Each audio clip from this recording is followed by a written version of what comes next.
Ooh, that's embarrassing. Okay, so this embarrassing moment of mine has taken me 5 episodes to decide to talk about. And it's not one that I was ever going to talk about due to the nature of it and due to the nature of my mother following my page.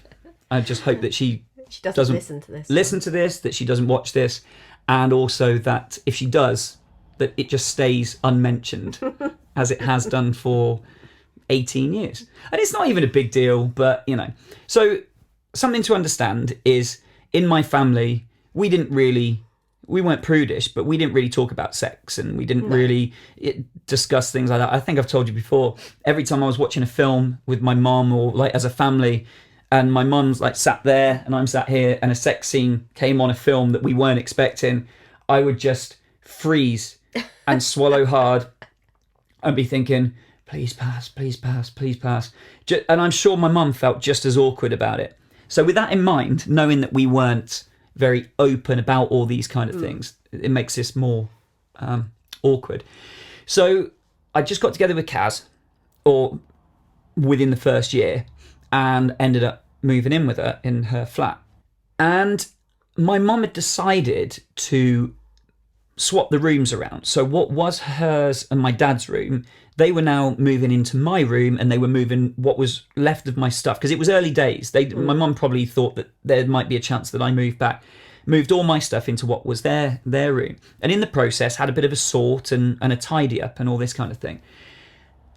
Now, when I was a young boy, 13 to 16, I used to do a paper round, and there was a lay-by on the route with a couple of houses and a care home, and quite often I would find discarded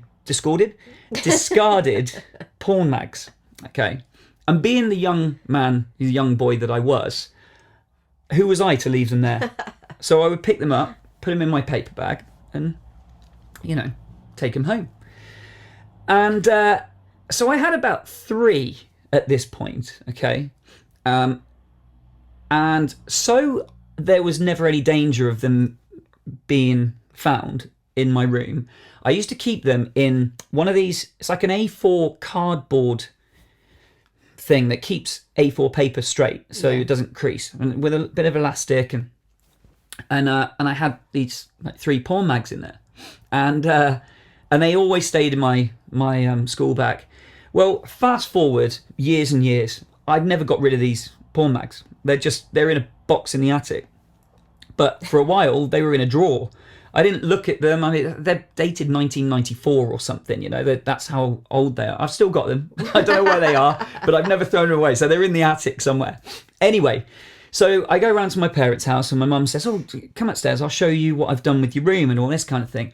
And I'd got a desk with like 3 or 4 drawers on the right-hand side. And my mum's kind of saying, oh, I've put all this here, and I've moved that there, and, I've sorted this out and all this kind of thing. Like I said, I think maybe she thought that if things didn't work out, I'd move back home, because it was early days. Yeah. And so this cardboard thing that the porn mags are in, it was blue with some writing and stuff like that, and easily identifiable to myself, because, it was in my school bag for like 4 years. So my mum proceeds to start showing me what she's done with the drawers of my desk, and she opens the first drawer. So, I've put all this here, look, I've moved all that there, and I'm like, okay, thanks. She shuts the drawer. She opens the second drawer, and she's like, oh, I've put all this here, and I've got that there, and blah, blah, blah. And I was like, okay, thanks. Shuts the drawer. She opens the third drawer, and on the top of everything is this blue cardboard thing that keeps paper straight, that I know full well has got my porn mags in. Now, that wouldn't have been embarrassing at all, but it was the fact that she opened it, after giving a long explanation of what was in the other drawer, she opened it and went, oh, that's that one, and she shuts the drawer. And as she opens the drawer, I'm just looking wide-eyed, thinking, oh my God. And the fact that she reacted the way she did, it was so obvious that she'd obviously looked in there. She knew what was in there. She knew what was in there. She probably would have been better off just going, "Oh, there's your porn mags." It would have been less embarrassing, but I was horrified because, like I said, we never really talked about that kind of thing, and it was just the elephant in the room was that we both knew that there were porn mags in there, and it's never been spoken about, and I hope it never gets spoken about. I hope my mum doesn't listen to this or watch the video. I'll go around and she's like, "Oh yeah." She'll mention it next time you go up and visit. Yeah, I can't believe you still got those porn mags. Yeah.